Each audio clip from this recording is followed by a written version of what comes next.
Hi everyone in. This is that was weird. Let's start Let's over. try it again. Everyone in. Okay.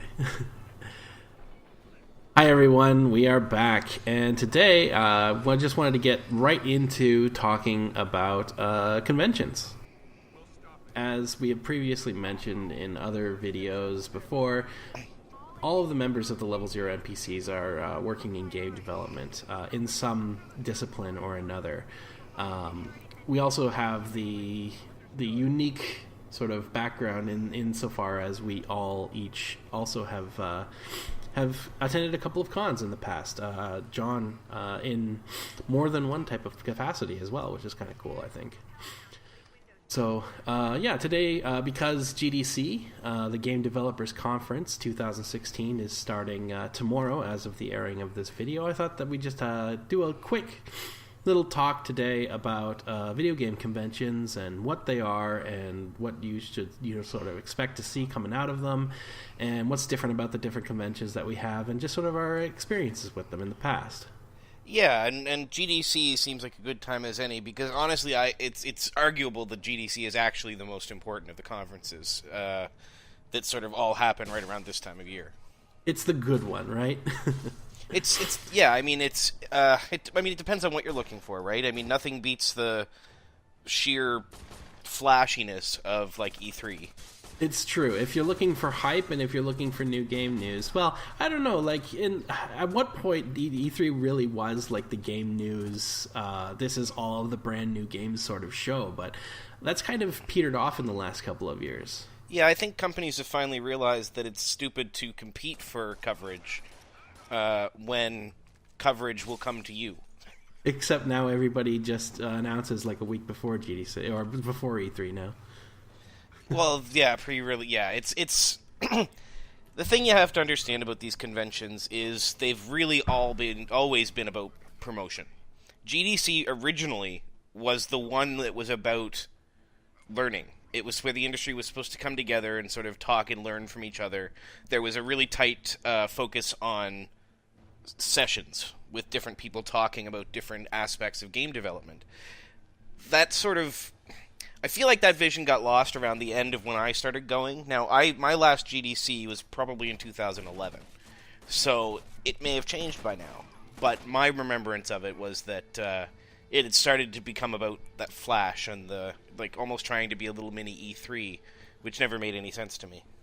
I think a lot of the various shows that are going on at any given point in time these days really, I mean, it's kind of difficult to escape some of the flash and some of the hype because, I mean, even at the end of the day, although we're all sort of professionals in the industry, we all kind of still get excited about each other's stuff. So, I mean, even though I think GDC is still a little bit more pure or sort of a pure learning experience type thing.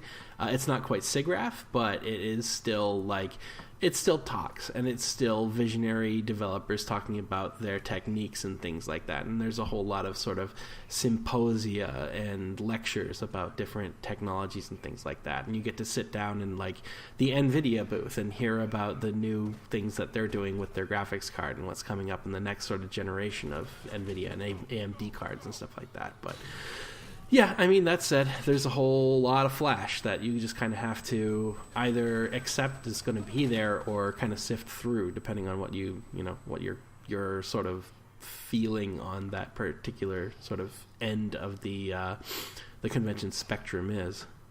Well, yeah, I mean, I think it all comes down to the way it's been like presented in the press, and thinking back on it now, I'm not entirely sure the press should have been looking to make GDC into what they make it into, which is a big flashy thing that people are going to want to come read about. GDC, and it's probably necessary for the industry to really have hey, we can get together and talk and not necessarily have everything scrutinized by the masses that are out there, but just talk about our craft and learn to get better at it. And that's really hard to do when you've got press in the room that are going to write about it. I know that because I used to be that guy. So it's, I was always there and I was looking for things that were not controversial, but interesting. And then you blow that story out and then all of a sudden somebody's accidentally on the hook because they said something would be fun in a certain game they're making, and now they're not going to... Obviously, there's no intention to deliver on it. It was just a theoretical talk, but now I or one of my colleagues has written about it, and it's a whole thing. Yeah, poor Peter Molyneux opened his mouth again, and all of a sudden everybody is jumping down his throat again, right? And that's how it works. Yeah, so, I mean, there's, GDC, I've been to GDC twice during my career when I was working full-time as a producer. Currently, I'm doing game design, so we don't get sent to the conventions quite as often. But when I was going to GDC, aside from the fact that mostly it was an opportunity to kind of do networking and sales type stuff, which sadly, as a producer, you're also expected to do. Oh, well. But I mean, that was 2013 was my first GDC, and 2014 was my last GDC. 2012 then 2013, my bad. It was for me, aside from a number of meetings with mostly potential publishers, because I was working in a development studio at the time, and you go to these things to talk to new publishers to say, hey, here are the games that we're working on. Can we possibly work together on something, right? But, I mean, aside from those kind of meetings, it was mostly kind of sitting in on not necessarily press conferences, which is, I guess, kind of goes right back to what you were saying with the whole, why does it have to be press conferences during GDC? But yeah, it's more commercialized than I think it should be. Yeah, it's gotten away from being an all developer type thing. Even though I think, unlike E3, only people who are at least specifically within the game development space are allowed to go into GDC or can buy tickets. Am I incorrect on that? Or I'm not sure how they police it. I don't think they do. I can't imagine how they could, because then if you were out of work, you wouldn't be able to get in, and that makes no sense since they have a giant job fair there. When I was involved with it, I think that if you're a student or if you have had game development experience of some sort, so you haven't worked yet, or you are a student planning on getting into work, or if you are I guess a journalist, or if you work in sort of game sales and stuff like that, you're also sort of led into GDC. So there's a lot of inroads, but I seem to recall at the very least, although the companies I was working for was always footing the bill to get me there and to pay my way, but you at least had to present or provide a business card or some sort of a company roster saying that had your name on it in order to be considered to get a ticket to get in. Yeah, I mean, but that's how E3 was supposed to be too. True. So, that said, I don't think as many people are trying to go to GDC as there are people trying to go to E3. GDC is also mega expensive. Yes, it's true. Although E3, I think, is free for developers and pay for everybody else. Might be. I'm not entirely sure how they do it. Right. Yeah. It's been a while since I've been in a position where I had to kind of consider the cost of going to one of these things, as dangerous as that sounds. Yeah. Yeah. I mean, it's just.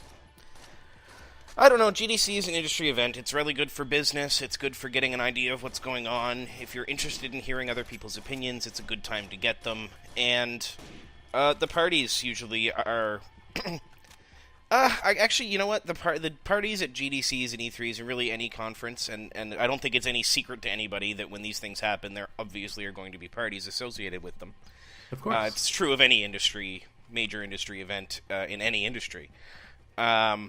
But that's how I found out about Project Anarchy. Exactly, and you get a lot of people talking that way.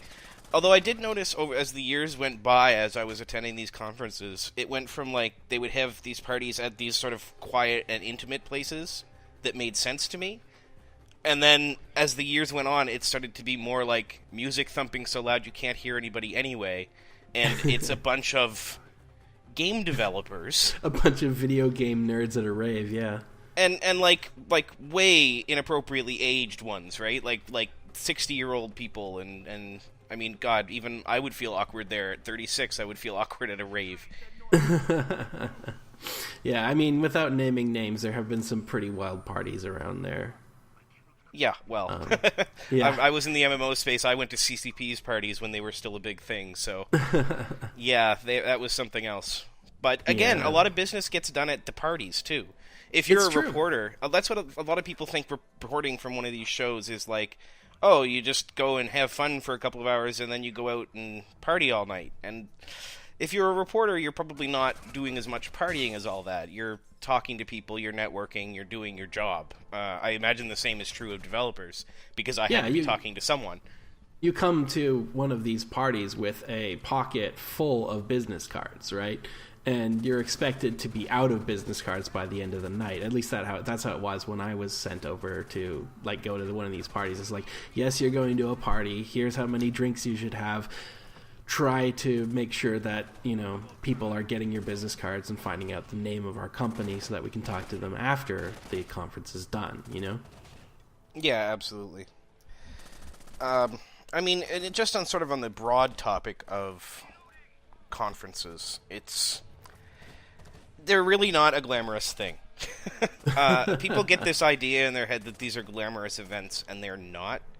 They're hot and smelly and standy and ruinous. Yeah, and I mean, it really kind of depends also on what you're going there for.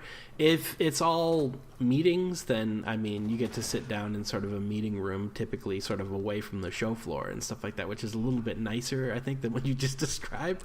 But, yeah, it's, you can also, if you're there to, see the spectacle and see what everybody's doing and go there for all the lectures, then, yeah, you're going to be on your feet a lot. And God forbid you be one of the poor people who draws the short straw and actually has to work a booth. Yeah, well, then there's the poor journalists. Yeah. Again, this is people that think we have fun at these things just drive me friggin' crazy. Because I love looking through the windows at the press room. Just tired, sweaty people trying to get an internet connection to go out to their publications or whatever they're working on. I imagine it's only worse now that everything's video. Yeah. Makes me sound like I used a typewriter. And you wouldn't necessarily be entirely far off. I think I saw some people with typewriters at one point. That's all we need now is hipster game journalists. news. Big news, we're way too cool for this game. Next. That would be, I mean, I would read that site for a day or two, possibly. Yeah, I mean, we could have in fact, we should have a whole discussion about games journalism on another one of these serious Sundays. Love to. And I'm in love danger to hear your thoughts on that. I have a lot of thoughts on that. But it's not really appropriate for this one. We're just veering into that territory. Right. Well, I mean, I think it's inextricable, right? Yeah, I think though the thing that I would tell people who aren't in the industry about these industry events is people who are covering them, it's their job to make them look glamorous. They're really not as glamorous as you think. I'm sort of harping on this the entire podcast, but oh God, it's not a glamorous event at all. Some awesome stuff gets made for them, though. I mean, we can't deny that. I saw back when Titanfall was still news, the guys at Reloaded. No, it's not Reloaded. Whatever the company was that used to be Infinity, whatever it is, the company's name was. The Zampella and those guys who got kicked out from Activision. But right. Yeah, they made a full-sized mech from Titanfall, which is pretty badass. I got a photo from that. If I can find it, I'll put it up on the screen. Yeah, I mean, I've seen some really cool Warhammer stuff. Yeah. Coolest thing I ever did related to a convention, probably I was at Comic-Con San Diego one year. It was like the one year we went because there were a few different games going on that had presence there. And I got to watch the premiere of one of the Stargate released to DVD movies that they do, and we watched it on an aircraft carrier, and I was sitting in a row, and right behind me was Lexa Doig and Michael Shanks. Oh, So right. that's my coolest like fanboy moment, and it wasn't even game related. You do Well, I end mean, up it kind of was, nerding out about certain people. Like, I was at E3 one year, and I passed Tim Schafer on the sidewalk, and I felt like I got all flutter. I was like, oh, he made Psychonauts and Monkey Island. Oh yeah, you get there's celebrity moments and all that cool, feeling stuff, but then you start to realize they're just there trying to get through the day as much as you are. Yeah, and they're probably even more shagged out than you because they're important enough that people are like stopping them to talk to them, right?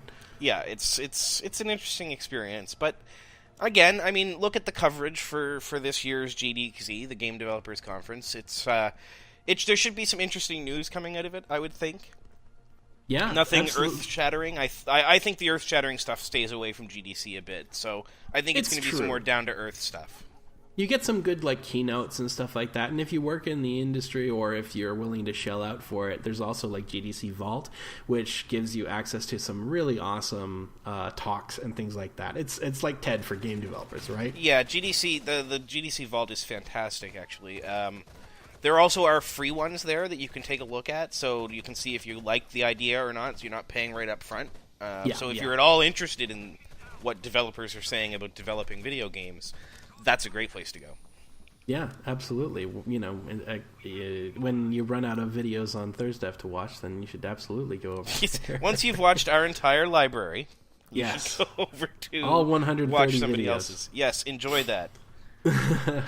All right, that's all the time we're going to spend on this today. I'm sure the topic of conventions is going to come up. If you have any more specific questions about conventions, what goes on there, what they're like, or if you just want to hear more stories, feel free to comment, and we'll keep in touch with you and talk to you about it, and maybe even do another episode. Yeah, absolutely. All right, thanks everybody for watching, and we will see you again tomorrow, as always. Bye now. Have a good one.